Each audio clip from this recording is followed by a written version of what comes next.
Three Russian fighter jets intercepted 3 US Air Force drones in Syria.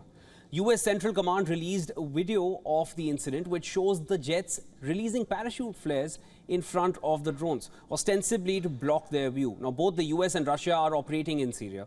The US as part of the anti-Islamic state coalition and Russia in support of the Syrian President Bashar al-Assad. Now, here's more on the incident. Here's more on the Russian Su-35 fighters which were involved in this and the role of drones in urban battlefield. As per the US military, Russian warplanes harassed 3 American drones over Syria. Washington says the drones were taking part in a mission against the Islamic State terror group.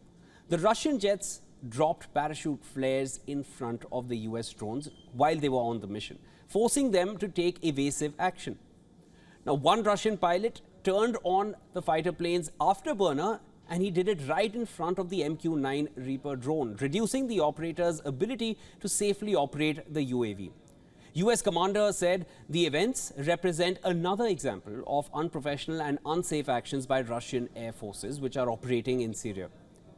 Now, you should also know that the 6-day joint Russian-Syrian Air Force and air defense exercises have just begun and they started on the 5th of July.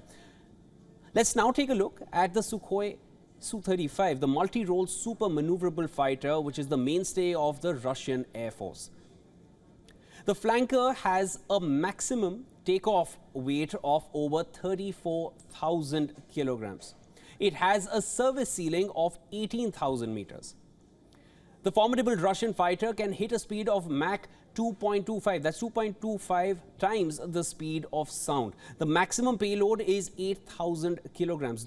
That is the weight of the kind of equipment and packages that it can carry for kills. Sukhoi Su-35 boasts of 12 hardpoints where it can be mounted with different missiles and pay packages for dropping. Now, a new era of drone warfare has already arrived. We're seeing it happen and it's already taken over in the Russia-Ukraine conflict as well. And it involves many more players than the current ones. Drones, remote or pre-programmed, have been used extensively in battles. Drones gather intelligence, they deliver explosives, and they can even launch missiles and fly away. They help shrink the battlefield and chip away at armored forces and the logistical tail thereafter. Unmanned aerial vehicles hit targets, they crush the morale and drain the enemy's war chest. All right, to discuss this further, for more, we are being joined by retired Lieutenant Colonel Daniel L. Davis from Sterling, Virginia. He is a military expert and senior fellow for defense priorities. Always a pleasure to have you on the broadcast here with us, sir. Thanks for having me. I appreciate it. Right. Sir, the skirmish that we've seen now, this time it's been over Syria. Is it just a nudge from Russia to the US? Or how should it be seen in context with the conflict that the two nations are already embroiled in at the moment? You know, this is really just kind of the tip of the iceberg and just the latest that's made international news, but it's not the only one. In fact, there's been a lot of activity. Of course, the world was really kind of taken by surprise and paid a lot of attention in March of this year when Russian fighters actually helped down a U.S. drone in the Black Sea, operating not far from Crimea. Well, simultaneous with that, and it now looks like part of a growing pattern, also in the month of March, according to Pentagon officials, there has been a dramatic increase in the amount of this kind of behavior from the Russian Air Force, both of manned and unmanned aerial vehicles of the United States in Syria. In fact, about 3 weeks ago, the United States sent a complete squadron of F-22 Raptors as a show of force to show that we were serious about this. And yet you see by today's events that it has no impact. And now Russia continues to have these harassing views. One general saying that a lot of these engagements were like the Russians wanted to have a dogfight with the Americans. So there's a lot of concern that we should have here because these things, any one of them could accidentally spiral out of control. You get manned aircraft actually, coming into contact with one another, God forbid, actually engaging one another. And we have a whole new ballgame if that happens. Right, so in fact, I was just going to come to this. You mentioned the March incident as well. There seems to be a constant interference with America's operations in international space. So how should one perceive this development?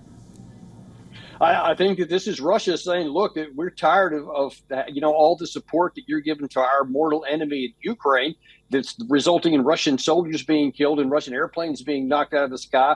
And I think that they're starting to say, hey, we're going to push back here and make things uncomfortable for you and make us wonder, are we going to get into an aerial conflict with Russia?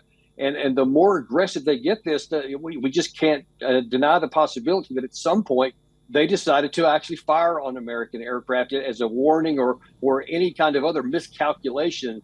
But many things are possible, and it's really unclear what Russia's real intent is. But one thing is very clear is that they are intentionally taking these provocative actions, and we have to be very, very careful this doesn't get escalated.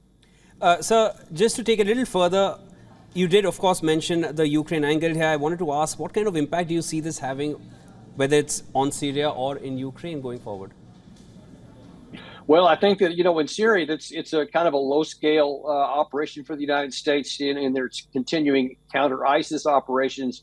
But, the problem is that we now have to not just worry about, fighting ISIS on the ground, but also looking up in the sky and in the air to make sure that we try to deconflict Russia.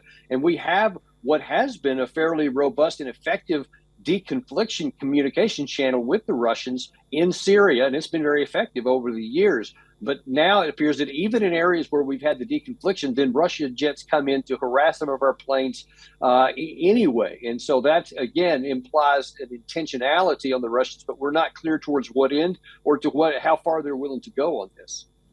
All right. Well, Lieutenant Colonel Davis, thank you so much for joining us on this edition of World DNA with your insights on this. Always my pleasure. Thanks for having me.